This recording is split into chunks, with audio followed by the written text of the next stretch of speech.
You're listening to the Why That Work podcast presented by StoryBrand.ai. If you've ever wondered why certain brands, trends, or cultural phenomena find success while others don't, you're in the right place. Every week we unpack why something worked, then give you actionable insights that you can use in your own life. Now let's dive in with your hosts, Donald Miller and Kyle Reed.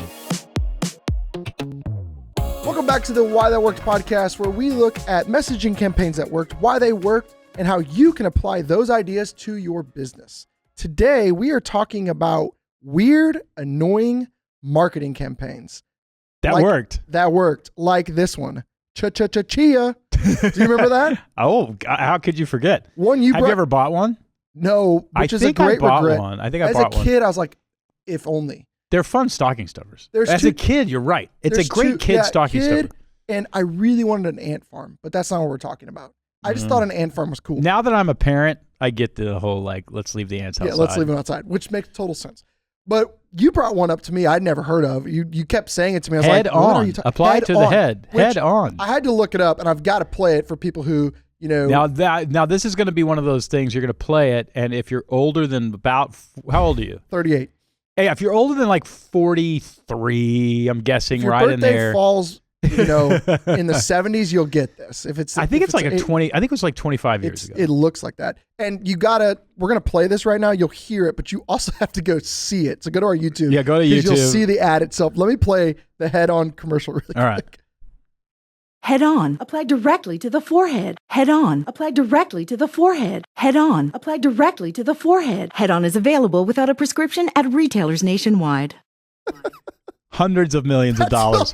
Hundreds of millions of dollars. You have to go see it because it's just a woman rubbing something on her head, like a headache relief. That's it. What's That's amazing is she doesn't say what it's about. No, but you kind of infer that it's a headache medicine. It's a differentiator.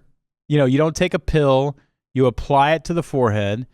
It's her showing you how to do it. That whole campaign is a lot of what we talk about at StoryBrand in terms of not making the customer think. Yep. It's why explain something that they already understand. And they just repeat it over and over, which I think is super smart. That would play up, by the way, that would play on the radio. Yep. It would come up on television, that exact commercial, and it was constant. And I don't know what happened with the company. I don't know if it's like poor leadership, whatever. They made hundreds of millions of dollars on that. Do we have any numbers on that? So here's what happened when they ran that campaign. It was about in 2005 when they ran that. The sales increased by 234%. So their average revenue per year was $1.9 million. Okay, so tiny company. Very tiny. Making a knockoff to Tylenol. Yes. Or whatever. Invest a lot of money to make to buy commercial space, to run ads, and they increased by 234%. I'm curious because that would be, so they went from 2 million to about 6 point something million. Yep. I wonder what their ad spent on. Now, here's the thing: extremely low production. Yes. On the ad, probably bought ad space for it's television, right? But at the same time, where they were buying ads and how short those ads were, you're literally talking under $100 to buy those ads. So it probably wasn't as expensive as you think. Mm-hmm. It was ridiculously memorable. Yep. And the reason was it was so freaking annoying and startling. It was like, buckle your seatbelt, buckle your seatbelt, accident imminent. Buckle your seat, plane going down, plane going down. It was that kind of voice.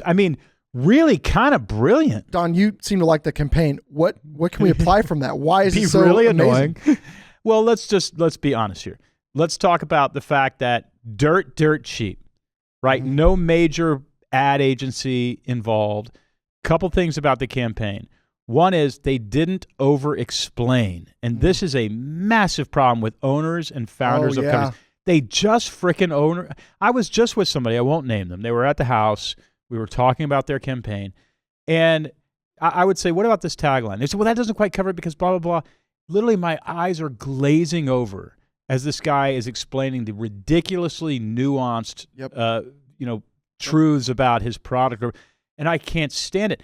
Not only that, this person's wife was with them, and the person's wife literally said, he did this to a waiter today, and you could see the waiter trying to get away. And I'm like, this is exactly, I call it over enlightening. Yep. When you're over enlightening the customer, you're actually moving them away from sales, right?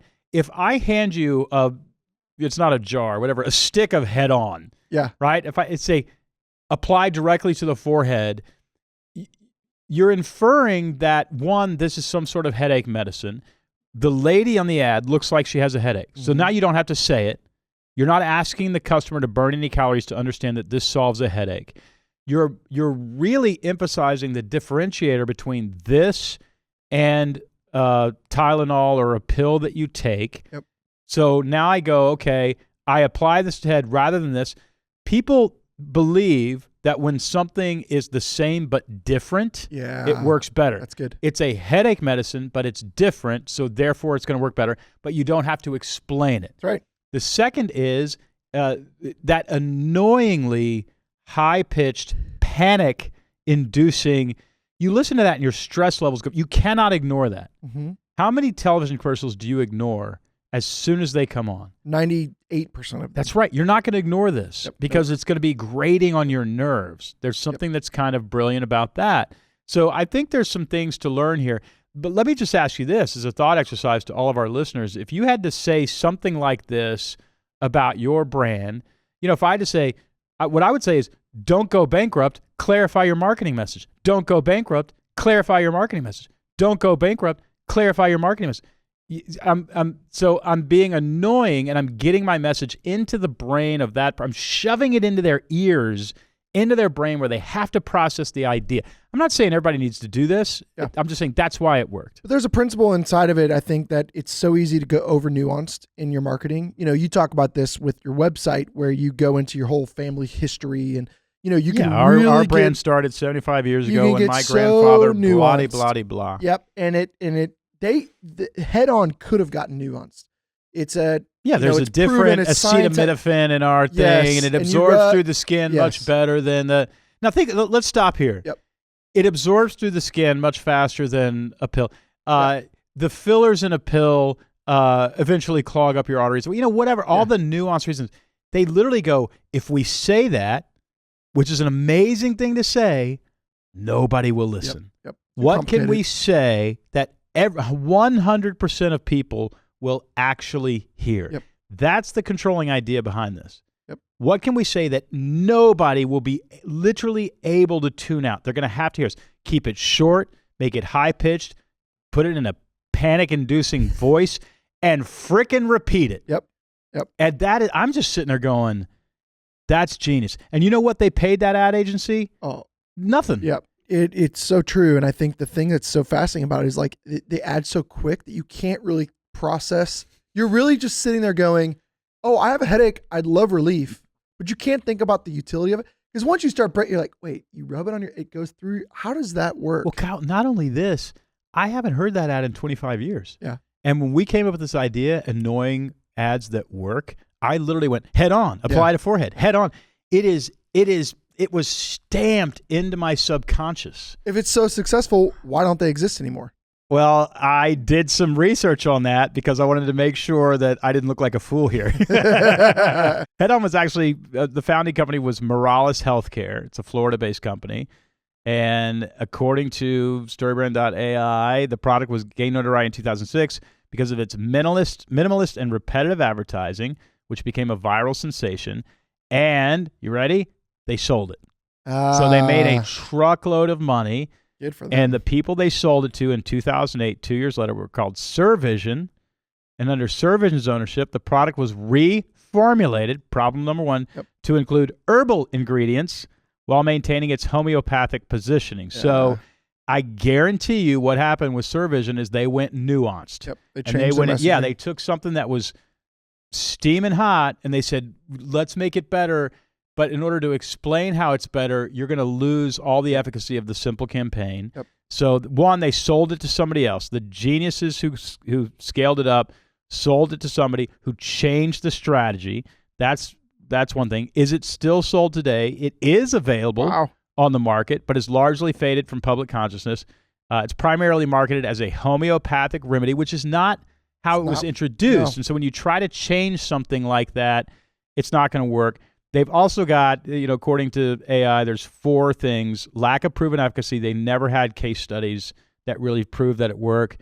There was a marketing shift, the viral success of commercials. They stopped doing that. Right. I think they could probably bring it back, but I guarantee these people are too snooty to do that, right?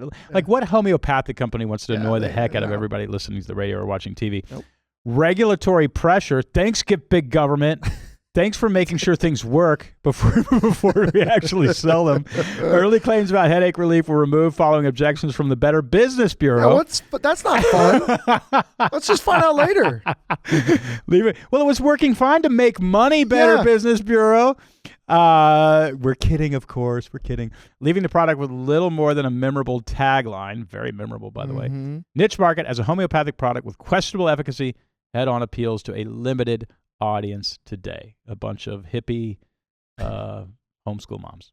That's all that's left. That's what StoryBrand.ai said.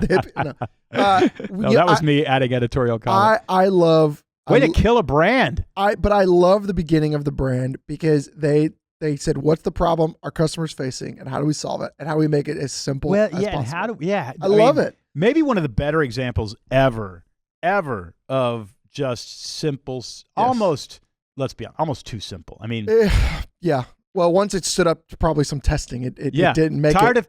Tired of taking pills? Tired of taking pills for your headache? Apply this to your forehead. Yep. It's it. Yeah. Problem is it doesn't work. So, okay. But don't take us up on if it works or not. If you don't communicate clearly, all your emails, your website, social media posts, everything you're communicating will be ignored. StoryBrand.ai is like the world's best communication expert writing it for you. Imagine having the world's best communicator writing your tagline. Just type in the name of your company, answer a few prompts, and voila. Hey, that's a good one. Use it to write your social media posts, website wireframe, emails, lead generating PDF, product or service descriptions, anything you need for your business. What would happen to your revenue if every word that left your business was crystal clear and worth paying attention to? StoryBrand.ai is your competitive advantage, so you'll say it clearly. Try it right now and let us write your custom tagline for free at StoryBrand.ai. And now back to the show. So this episode is all about annoying marketing and messaging. That's right. That was one of them. So that was one of them. Another one we have to talk about is that we like a lot more. Yes, the Chia Pet. All right, let's play that one. Chia. Chia Pet's the pottery that grows. And now there's the Chia Gnome. Chia SpongeBob. And everyone's favorite gal, Chia Hello Kitty. It's fun. Soak your chia, spread the seeds, water, and watch it grow. Chia. There's even Chia Alex and Chia Marty. So many Chia Pets, you can collect them all. Chia Pets, the pottery that grows. Chia. There's so many. Who's Chia Alex? Collect them all. What's Chia Alex? No idea. They tried to make their own character. They did. A whole lot of good going on there. I mean, so much. Really effective messaging. Yep. It's going to be hard to make a long enough list. Yeah, go for it. Think about how economical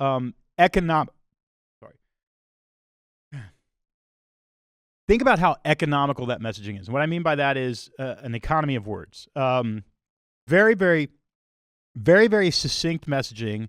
The pottery that grows. Now, that all sounds like super simple, like nobody thought about it. Yeah. The pottery that grows is actually a way of describing something. Now, you do need to see the visual on it, where you see those sprouts coming out of the thing and making hair for They never went that fast, but yeah. Oh, you had them. Yeah, they never. Maybe I think so. If I remember correctly, never correctly, worked in seconds. Yeah. The way they made it never worked the way kind of like HeadOn. It never worked like. Yeah, I can tell that you were 6 when you got your first Chia Pet. You're like, well, it's supposed to be growing. No, it takes a minute. Yeah. But the pottery that grows, a great way to describe it. Another thing that they did, and then let's also catch the Chia. 100%. They are literally branding and causing you to memorize a tagline or a name of a product. Yep. Right? Chia. It gets stuck in your brain. That is really freaking brilliant and actually a little bit hard to accomplish. Yep. Then, did you notice there was a plan in the ad? Yes, I was going to bring that up. They give the steps. I think it was 3 or 4 steps of just add water, all the things that you're plant the seed, add the water. I noticed that too, because I'm always in the story brand framework mindset. Let's talk about what that's doing. It's like, okay, it's the pottery that grows. It's called Chia Pet. They're available in a bunch of different things. And then the cognitive dissonance, okay, if I buy this, like, it's the subconscious mind says, I'm not going to buy this because I don't understand how it works or whether it will work for me. Mm-hmm. And literally in the ad, they overcome that. Yep. They overcome a subconscious objection. Nobody would actually say that's their objection, but it is. And they overcome it in the ad, plant the seeds, water the frickin' thing, put it in sunlight. Yep. Whatever that plan was. And now you go, oh, I can do that. And so you end up buying it. And by the way, making truckloads of money. Do you have the report on how much they're actually making? So when they ran this translated to $300 million in annual revenue at their peak. Mackerel. $300 million just selling something that grows. They're grass. selling Is it pottery real that grass? grows. I don't think it's the sort of grass you can mow, but I would imagine that it's actually awesome. like you could trim it. They have Budding Buddies, by the way. One of my favorite movies of all time is Step Brothers. Yes. When I just need a good stupid laugh, they actually have Will Ferrell and good. John. That's what's good. his name? That's a good marketing move. Yeah. Yeah. Budding Buddies kind of. Well, but we were talking earlier about Chia Pet. Some of the things they did right in a commercial, they also introduced characters that you could buy or identify I was with. curious, what did you think of the SquarePants SpongeBob thing? Because they probably had to pay some money for that. Oh, I'm sure there's a license, which was probably a good move for them from a business standpoint to start licensing out some characters. Yeah. I think you called it out while we were watching it. The mistake they made was they tried to introduce their own characters. I think that was a mistake. I mean, the actual hedgehog Cheaper. was their own character, but who the heck is Alex? Yeah, it's cheaper obviously for them to make their own, but just licensing out, SpongeBob and your favorite characters on TV. I mean, imagine if they probably are still around, but if they're doing all the Disney princesses or all the the things that kids watch these days, you can't beat the original Chia Pet. I literally just bought one while we were sitting here talking. I love that. I bought the original one because Emmeline's gonna love this. Yeah, we should set up a live feed of watching it grow, and you can check in and watch and see how it develops. All right, so Chia Pet nailed it. Let's talk about another one. Well, and let's real quick though, summarizing what you can apply. Memorization. The art of marketing. A good marketing campaign will cause your client, your potential customer, to memorize your offer. They define. We always talk about passing the grunt test. Mm-hmm. What do you offer? Mm-hmm. How will it make my life better? And what do I need to do to buy it? That short radio ad or whatever, that television ad covers that. What do you offer? I offer pottery that grows. Now think about how long it took for them to figure out how to explain that. I mean, it sounds easy, but it wasn't easy. It wasn't at the time. Novelty. Right? Yeah. It's called a Chia Pet. They caused me to memorize that. Yep. Endless hours of fun, whatever. I don't know if the ad even covers that. Yeah. What do I need to buy it available at Walgreens? Yep. That's right. It's all there. And in the ad, they gave a plan. Here's how you do it. Here's the steps you take Now, to be successful. Can I just tell you how everybody listening to this, including perhaps us, Kyle, would have approached this marketing effort? We can teach about botany, and we can teach kids will love it. Your aunt will love it. Your grandmother. You don't need to explain that. People are going to infer. I literally looked at the Chia Pet and went, my daughter would love that. Yep. Do they have to explain that to me? Then don't. Yep. Don't That's use true. the words explaining what people already understand. Use the words explaining what they don't understand. What is that? It's pottery that grows, right? It's lots of fun. You can get it at Walgreens. It's That's a great, That's good. Let me tell you what will sell a lot this Christmas season for almost everybody listening who has the right product. It's a great stocking stuffer. Mm-hmm. That's right. Kids will love it. Kids will love it. That's so. Your grandmother's gonna, those kids will love it. It's a great stocking stuffer. Yep. As soon as you say it's a great stocking stuffer, I'm like, okay. Yep. In 100%. Yeah, I don't want to think about what a great stocking stuffer. If you're saying it's a great stocking stuffer, it's a great stocking stuffer. That's so good. It's not about explaining why you'll love it. Is that what you're saying? I don't. That should be pretty darn obvious. Yeah. And if you can say why you'll love it in a very short period of time, I think that's okay. Okay. But I think that really what you want to say is like, what's in this for me? What I got to do is fill stockings. That's what I've got to do. There it is. What I've got to do is be a good dad. What I've got to do is have something fun to do with my daughter. What I've got to do, and this is actually saying all of it. It's inferred in the marketing campaign. But the bigger thing is, again, kind of like HeadOn, sort of annoyingly repetitive. You know, it's standing out. Yep. And that was very, very smart of them. Good. All right, so I got one more for you. Do you remember the George Foreman Grill? Yes. So here's the George Foreman 30-second commercial that I found from. Play the whole frickin' thing. God Absolutely. rest his God soul. rest- What a yeah, great rest- man. This is my George Foreman family-sized grill that No, sears it the- isn't. It's my George Foreman griddle that cooks pancakes. No. It's my George Foreman bacon oven, and it's making pizza. No. It's actually my omelet maker that makes No, the it isn't. It's a grill. griddle. Omelet Calm bacon down, oven. guys. You all right. It's my G5 with 5 removable cooking plates, so it makes all of your G5. favorite foods, and it knocks off the fat. The George Foreman G5. It's the next grilleration. All right. A lot there in the next A lot of going, yeah. grillerization or That's whatever. amazing. The controlling idea from the very beginning, it knocks out the fat. Yeah, That's I heard the, that. that's yeah. the one. Well, it was also the main controlling idea early on in the infomercials. The whole idea is you could make a piece of meat and the fat would drain off. Yeah, the, would go. What's such? Okay, so why is that? Why would Well, that be back their in the controlling day, idea? this was during the day when we all thought we were supposed to be eating grains Interesting. and we weren't supposed to be eating fat. Yeah. And there's still some truth to that. If you eat grains and fat, it's not very great for you. If you just eat fat, it's great for you. You know, all that kind of stuff. Ketosis. I'm not a doctor. But it would knock out the fat in such a way that you could take a piece of steak and eat it, or a piece of chicken, and you wouldn't have the fat that they thought was harmful. See, I always thought they were selling convenience. Well, that's because you were a bachelor. Did you have a George Foreman? I remember I've used a George Foreman, so I'm guessing we had one. I think maybe we had one in my home when I was a kid. I remember as a kid, maybe teenager, wanting one. Why? Wow. Because Why? you saw it on infomercial. Probably George so. Foreman was freaking awesome. But I remember it was terrible. The food you cooked on that was not. Have you heard that comedian who does like the bit on the George Foreman grill? He's like, he's pretending to be George Foreman. He's in a meeting. And they're like, "Should we have an off switch?" No. Just drain the fat. No. Should we be able to put some sort of safety thing on it so the thing doesn't close here? No. Just drain the fat. Like he goes through the whole thing on The only thing I think of is the Michael Scott in The Office where he burns his foot on his George Foreman because he wanted to have bacon when he woke up. That's the only one I can think of.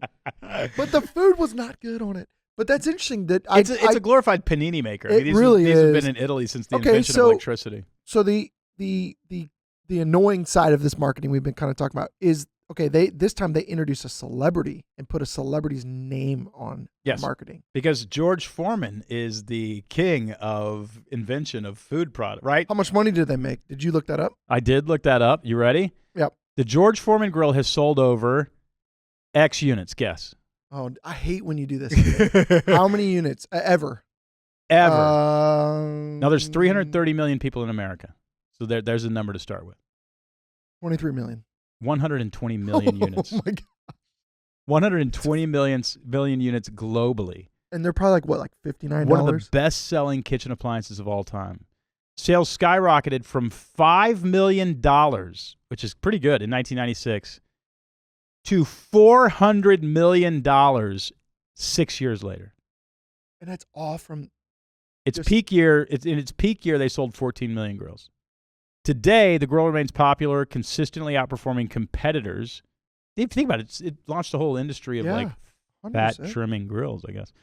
Now, George Foreman, poor George, only got 40% of profits, making $8 million per month. More than any fight.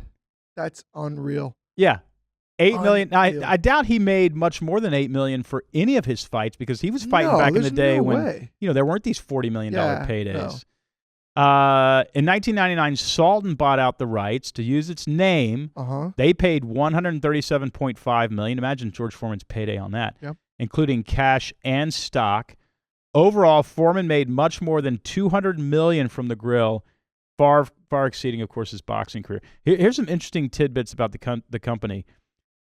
I didn't know this. Origins of the grill. The grill was originally pitched as the Fajita Express. Its slanted design for fat drainage was key to its eventual success. So that really was big. That was big, but if you think about it, selling it on how to make fajitas really quick, you're going to sell 37 units. Yes. Drain the fat out of your meat. You get all the protein without the fat. somebody found the right messaging Yeah, angle on they it. It's the figured the same problem. freaking thing. That's right. Now, this is really important Same for but our different, which is what you talked about earlier. but also just think about for our listening audience. It's the same product. The difference between 5 million and 120 million or whatever the numbers were earlier was talking about it differently. That's the whole point of this podcast. If you just start talking about things differently and experimenting, your business could explode. It's the whole freaking point of this podcast. So, the Fajita Express versus George Foreman Grill, focusing on knock out the fat. Yep. Knock out the fat is worth all of that money. And George Foreman was absolutely worth 40, which, by the way, is a great take. Yes. 40% of the profit is a great take because he's not running the company. Nope. He's not hiring and firing people. He's not negotiating health expenses. He's not buying buildings. He's not doing vendor supply chains out of Korea or Vietnam or China or wherever they're making these freaking things. He's not having to do any of that. And he's getting 40% of the profit. Fantastic, George. Way to negotiate. Man, that is I heard knock out the fat. I skipped over it. You were so right. Well, though. but that it's was because what we listened to is a commercial where it's like the 9th iteration of it. Yeah. Knock out the fat was mentioned in there, but it was actually at the beginning of the campaign. It was all the campaign was about. Yeah, that was the newer version of that commercial. But you're right. It's kind of what we've been talking about. Once you nail that tagline or that message, just watching sales and things explode. It's later. huge. Later, George would say, "It's so good, I put my name on it," which is interesting. That was also an interesting sort of sub tagline. Because you have a celebrity who's vouching for a product. Giving it authority.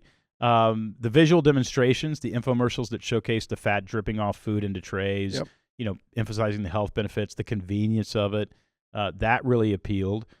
And then you can't beat just the authenticity of George Foreman. He's just such a likable guy. Yep. I mean, perfect storm there in that product. 100%. But it's still selling.